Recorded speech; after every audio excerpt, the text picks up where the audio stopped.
Welcome to Facing Time. I am Jared Zuckerman, and today we are having a conversation with Sharlee Taylor about the Black Lives Matter movement, a movement that we must keep talking about because it cannot go away.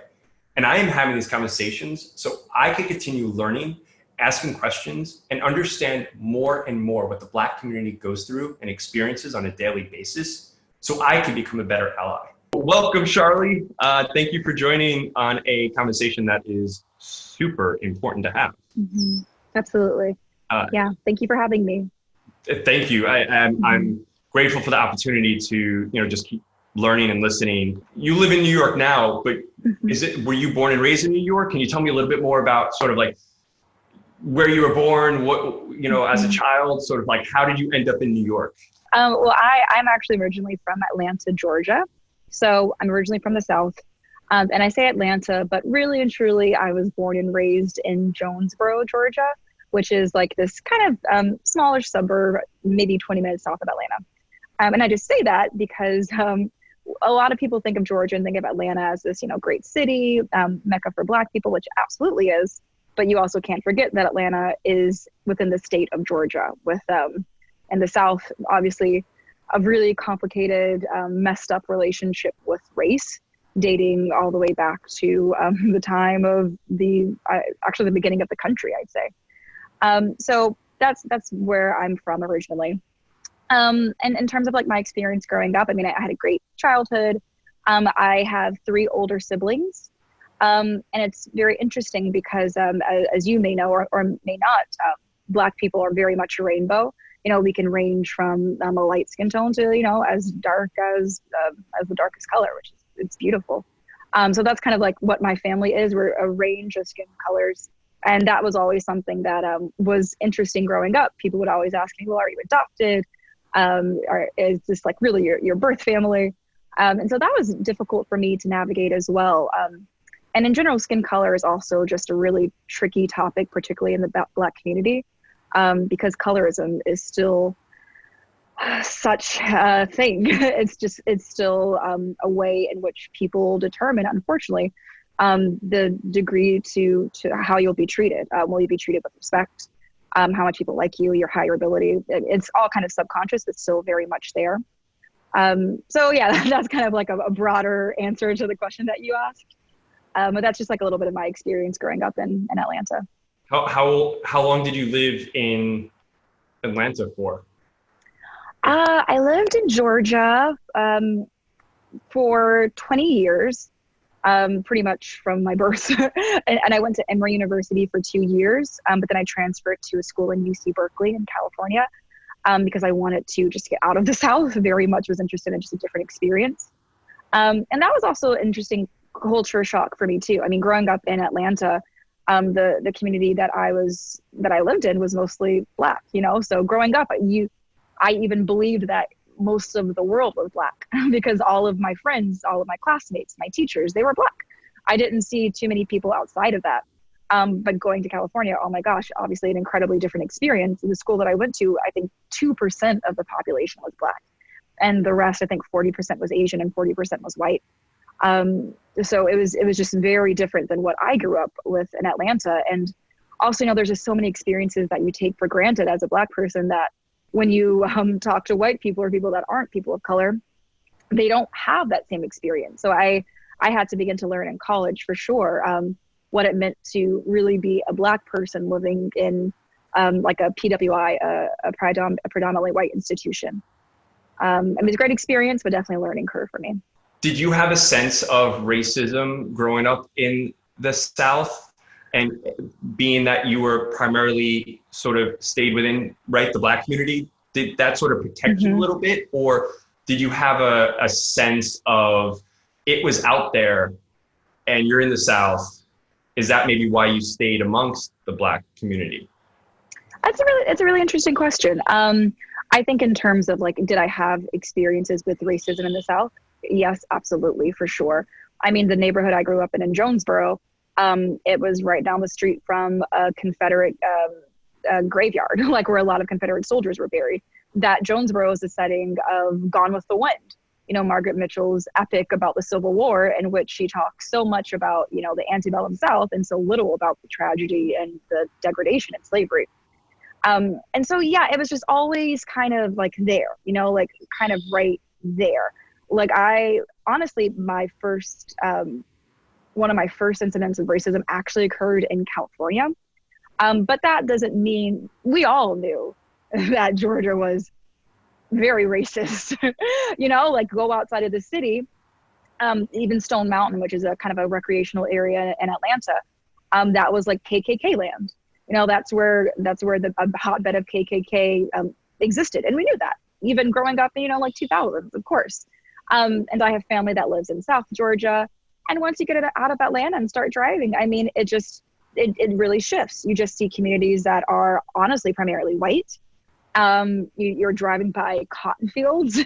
You see Confederate flags flying. You see bumper stickers of like, don't touch my flag, don't touch my gun kind of things. And like, come on, you know what that's a signal. It's a dog whistle for, yeah, I'm racist.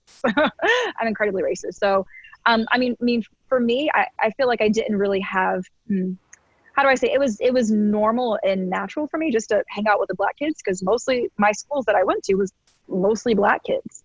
So I would almost have to make an effort to not hang out with Black people. But as I went to college at Emory University in Atlanta, I mean, that was primarily white, and you really did have to look for Black people, even more so for UC Berkeley. Oh my gosh, you really had to, put on binoculars to find them. You spent 20 years in Georgia, and then you went to UC Berkeley right from Georgia, correct? Yeah. Was it shocking for you to feel, coming from a time where you spent so many years within your Black community, and now you're in a college with 2%? Was it shocking for you? Did you, how did that make you feel? Yeah, I mean, it was definitely surprising. I mean, I will say that I'm an actor. That's why I live in New York. I feel like I didn't get to why I was living in New York, but I'm in New York to pursue acting. And so I was involved growing up in a lot of community theater, a lot of theater outside of my high school. And in those places, in those institutions, it was actually mostly white people. So my school, a lot of Black people, but then once I went outside of that, community theater or professional theater in Atlanta, a lot of white people. So I've been exposed to being around, groups of white people. So I knew they existed. But for sure, when I went to UC Berkeley, absolutely, it was a shock to see, just looking out on the quad and seeing, a sprinkle of Black faces, and primarily white and Asian. It was definitely a shock, definitely an adjustment period. Again, what I mostly did at UC Berkeley was theater, so I kind of found my niche in the theater kids. But even that, I experienced racism. Like one person once said to me, I got a role in a play, which was great. I was really excited about it. But my roommate said that a friend of his asked, "Oh, did she get it because of the Black thing?" And that's a frustration many Black people, definitely actors of color, experience, that you can never just be successful. You can never just get the thing. You always have to wonder, well, was I just a demographic? Was I just a token? Was I really deserving of it? And that's like the insidious nature of racism. You can never just accept things for as they are. You always have to wonder, does this have to do with my race? Unfortunately, racism is something that Black people grow up knowing. You can't not know it. You know what being prejudiced is. You know what being biased is. It's inevitable that you learn that because you begin to experience it. So unfortunately, to some degree, I think these experiences kind of become every day. And not, I'm saying that not to take away from the gravity of the death of many Black people in the streets. But racism is not a surprise. It's like, you're like, yeah, there's racism and outside of Atlanta. Like maybe somebody outside of Georgia or maybe somebody not from the South would be surprised by that. But for me, I'm like, yeah, of course there's racism. Unfortunately, to some degree, you kind of start to be less surprised by it. Doesn't mean that doesn't hurt every single instance that it happens. It doesn't hurt when you see Black people being killed in the streets from police brutality. I mean, it really hurts. I remember when I first heard about George Floyd, I honestly tried not to learn a lot about it because I couldn't, I couldn't emotionally. And then when I finally was like, okay, I have to, I think it didn't take too long. But I cried, I cried. And this isn't a man that I know. I don't know anybody from that part of the country, but I cried because like in his death, it's like, I could see my own death. I could see the death of my cousins or my siblings. And I mean, honestly, I kind of feel emotional now. It's really hard. It's really hard. And I think also to some degree, you kind of start start code switching emotionally. Maybe I'll say that. It was interesting because when George Floyd's death happened, I had so many text messages from all of my white friends, checking in on me, making sure I was okay. And that was also really interesting because I don't know, it was almost like they realized that there's racism in that moment. But again, Black people, we've known since the day we were born that America is racist. And it's something that I think you reserve for maybe your friend's family. And I think it is something that should be discussed on a larger platform so that it's an everyday conversation with, all kinds of races. But for me, for sure, I draw my support from my Black community. I also really believe that Black people are magic, like our culture is magic. Our experiences are magical. We are magical beings. And there's so much, laughter, vibrancy, music, dance, art, like, God, we are incredible people. And I think our culture is so vibrant because we've experienced so much tragedy. And so from that comes something, really beautiful that holds us together and helps support us and makes the Black experience, yes, absolutely racist in America. But also, I wouldn't change my race for anything in the world. I'm so proud to be Black. Differences in people should be noticed because it's beautiful. I like that. Right? If, notice the differences because it's an amazing thing. And I grew up with incredible and a mindset of equality, and it's just always embedded in me. But I still am a white person who grew up on Long Island in a white neighborhood. So I'm not exposed to seeing things that people in the Black community go through, even though I was aware. And when George Floyd was murdered, something happened and nothing else mattered. And it was just so sad. Even thinking about it now, I start getting emotional because there's so much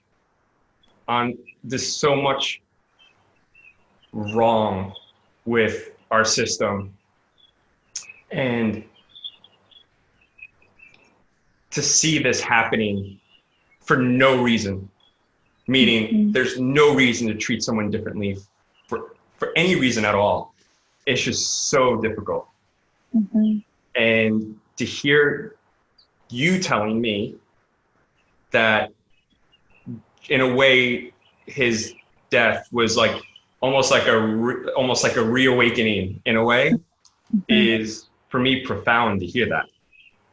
Because you and I come from different communities and it was a reawakening for both of us for different reasons. Which goes to show that we're connected regardless of the color of our skin. Yeah, I agree. I absolutely agree with that. I mean, I love what you said that like we should see differences because they're beautiful. And I agree. I think sometimes people say like, I don't see color, but no, see color and see how beautiful and amazing and vibrant it is.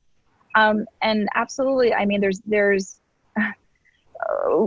just to, get the record straight, the police institution is one that was founded on racism. It started as a way to hunt down slaves enslaved people that were escaping.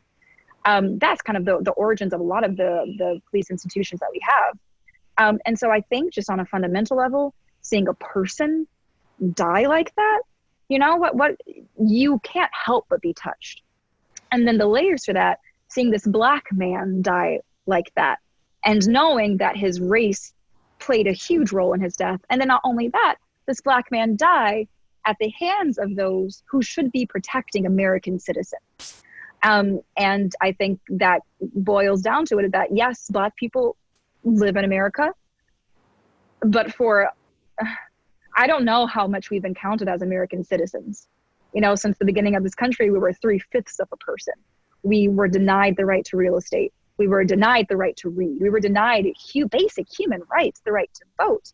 I mean, gosh, on every single turn. And even now, we still continue to be denied just the basic freedoms that Americans should be granted. So yeah, I mean, I'm happy and so overjoyed at this reawakening. I mean, it's sad that this death had to happen to prove again that racism is real. But I'm hoping the change that comes from this will be lasting and transformative. Female equality in general is not where it should be. As a Black female, what do you experience? Yeah, I mean, that's a big question. I'll say that I believe it was Malcolm X who said that Black women are the most disrespected people in America. And it's absolutely true. I mean, time and time and again, we've been left behind, and many movements for civil rights. What I think is incredible now, and even in the past, that we have strong female leaders who are fighting for, all of Black people, Black men, Black women, Black trans people, which I think is incredibly important. But absolutely, for sure, Black women have been and continue to be one of the most disrespected people here. And, it's tough. Sometimes that it's not just white people treating us that way. It's also Black men, because sexism doesn't know racial boundaries. And so sometimes the same Black men that are marching and fighting in the streets are also the ones, saying, make me a sandwich, just to be blunt. I mean, of course, I don't think that takes away from the Black power movement as a whole. Like, we are still unified and fighting. But absolutely, my experience as a Black woman has been very different than the experiences of a white. I mean, we say white feminism exists because it is something, it is a movement that purposely excluded the voices of Black women. And so even the feminist movement that happened in America, Black women weren't a part of it. And the women that wanted to, Audre Lorde, they were denied that, or said that they were too radical or too angry. It's always that we're too angry, or we're too rude. But goddamn, sorry, excuse me, probably I shouldn't cuss, but we have a right to be. We have a right to be. So with the current explosion of the Black Lives Matter movement, what's that next step? What do you think needs to happen next in order for this to sustain this movement, the power, the level that it is currently at, so it doesn't go away? Yeah, that's a great question. And I'll be honest, it's one that I've been struggling with myself. I've attended several protests. I've called my legislators, things of that nature. But I too wonder, well, what next? It's not that just that I post something on Instagram or that I go to the protest. And those things, yes, are important. But then what is the next step? And I think it's legislation. I think there needs to be systemic change. There needs to be political change, which I think is happening. It's easier for people with white skin to make and get money. Absolutely, for sure. That's a very good point. And correct me if I'm wrong, but with such a discriminatory system overall, even with school, it's so hard for people. It's much more difficult for people in the Black community to even go to a good college, because it's harder for them to get a scholarship or have the funding to pay. So then their education is not as strong. So they end up not getting jobs that actually compensate as much. And it's this vicious cycle of disenfranchisement. Absolutely. Absolutely. No, I 100% agree with that. I mean, I think, and again, this is my opinion, ask 100 people, you'll get 100 different thoughts. But I think the root of the problem is education, providing Black people with education, the means to do that. And you're absolutely right. Maybe the Black student who wants to go to this incredible school, maybe doesn't have the time to work on the application, because they could be working a second job or working a third job, or, helping at home to support their parents.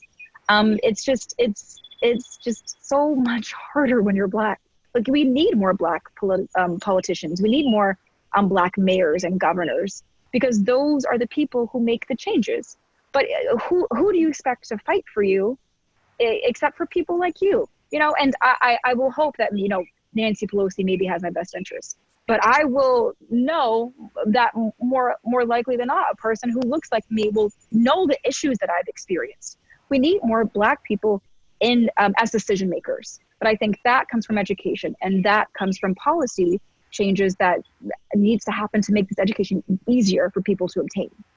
What do we need to do to sustain and continue to increase the explosion of the current Black Lives Matter movement? I think educate yourselves, educate ourselves. We all need to be educated. Well, you know, to some degree. Again, like read books by Alice Walker, Toni Morrison, Ta-Nehisi Coates, James Baldwin, Audre Lorde. Like, read these incredible Black authors and read the words that they've written about the Black experience. Watch movies and TV shows that heavily feature Black people or people of color. Patron Black businesses. Oh my gosh, patron Black businesses. Shop Black, buy Black. Go to Black-owned restaurants. Because again, I mean, absolutely, education is a problem, but I also think we need economic power too. And that comes from, you know, our own businesses, from our own entrepreneurs, and we have to support them. I say this to Black people and white people, to people the whole American community, support Black businesses. I think get involved politically as much as you can. Create art that supports the Black Lives Matter movement, or get creative in the way that you want to support.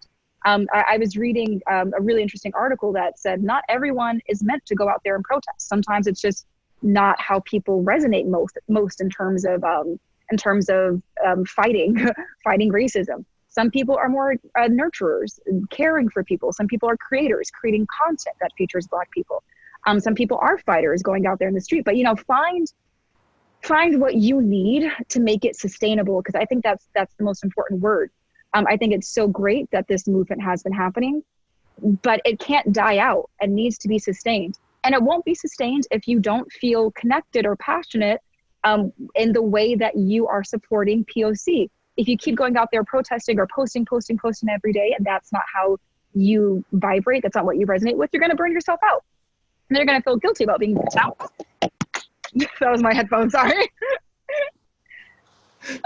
Well, sorry. No, it's like I've been to a number of protests, and Oh, got it. You got it?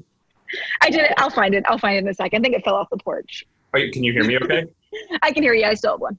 You know, I've been to a number of protests, and it's important for everybody. You know, everybody has their own way of helping and speaking up. And I've been to a number of protests, and all I've been thinking about was having these conversations with people from the Black community and sharing it to hopefully help, you know, hopefully have other people see this and shed light, and who knows, maybe become better allies, or have just a little more of a fundamental understanding, which I think is on the base level we need to do more of.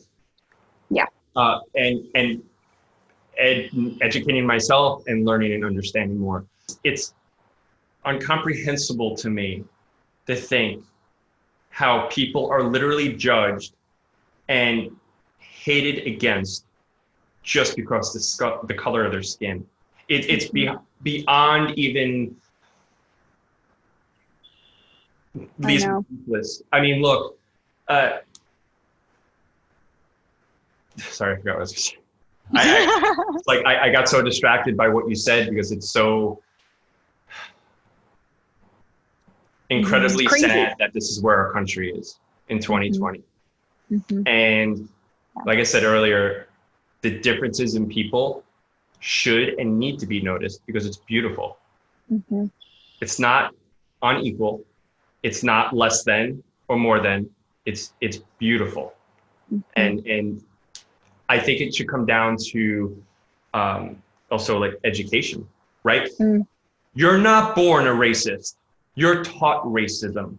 You're not born with hate in your heart. You're taught to have hate in your heart. Mm-hmm. Who's teaching this? Mm.